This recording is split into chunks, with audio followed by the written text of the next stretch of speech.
Bonjour Monsieur Julien Castet, bienvenue ici et merci pour cette interview. Est-ce que vous pourriez déjà nous raconter, Julien, qui vous êtes et ce qui vous a amené sur ce projet? Je m'appelle Julien Castet, donc je suis responsable des activités de recherche dans une société bordelaise qui s'appelle Immersion. On réalise des nouvelles interfaces pour la collaboration, l'interaction avec la réalité virtuelle et d'une manière plus générale avec la donnée numérique, où les enjeux aujourd'hui ne sont plus purement technologiques, mais bien de prendre en compte l'humain dans les aspects d'usage, dans les aspects d'expérience utilisateur, de désir. Aujourd'hui, on parle beaucoup de tactile. Notre perception n'est pas limitée à ce qu'on appelle la perception tactile. Elle est aussi liée à la perception kinesthésique, voire proprioceptive. L'aspect tactile émerge seulement des capteurs qui sont sous notre peau. Donc on est capable de détecter la chaleur, la texture, etc.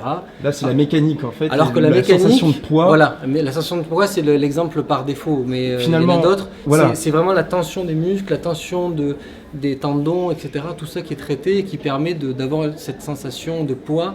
Et donc cette information kinesthésique qui est absolument indispensable dans la vie de tous les jours pour manipuler des objets. Oui, indispensable. C'est-à-dire qu'on n'aurait pas la sensation de poids, on serait perdu. Exactement, on serait complètement perdu. Et justement, la sensation de présence est extrêmement importante quand on parlait tout à l'heure de réalité virtuelle. Si un jour on espère tendre vers une perception totale et d'un environnement virtuel, il faudra forcément inclure cet aspect-là pour être capable vraiment de faire comme si on était dans un environnement réel. En fait. D'accord. Juste une pause, on va changer la batterie. Du coup, toutes ces informations, ça nous dit qu'on pourrait voir, toucher, entendre évidemment, ressentir, avoir l'apesanteur des choses autre part, mais en restant au même endroit. Donc du coup, ça nous fait un peu penser au film Clone avec Bruce Willis, que certains connaissent sûrement. Ça nous fait penser aussi à l'Expo universelle du coup, et à la fameuse phrase au cœur des territoires s'ouvre celui des hommes. Est-ce qu'on ne pourrait pas justement faire de la télétransportation dans cette expo universelle, télétransportation virtuelle bien sûr. Je pense que un des enjeux de cette expo, ce sera effectivement de réfléchir sur cette relation territoriale et au-delà simplement de l'aspect territoire, la relation humaine qui se joue au sein d'un même territoire.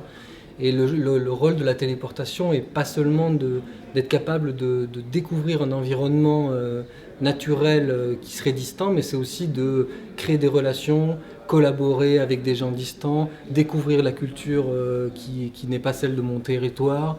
Et je pense qu'un des enjeux et une des différenciations de la candidature de la France dans cette expo sera et portera sur cet aspect-là qui à mon sens est particulièrement pertinente en France, puisqu'on sait que les communautés, les différentes régions ont leur propre culture, parfois leur propre langage, leur propre cuisine.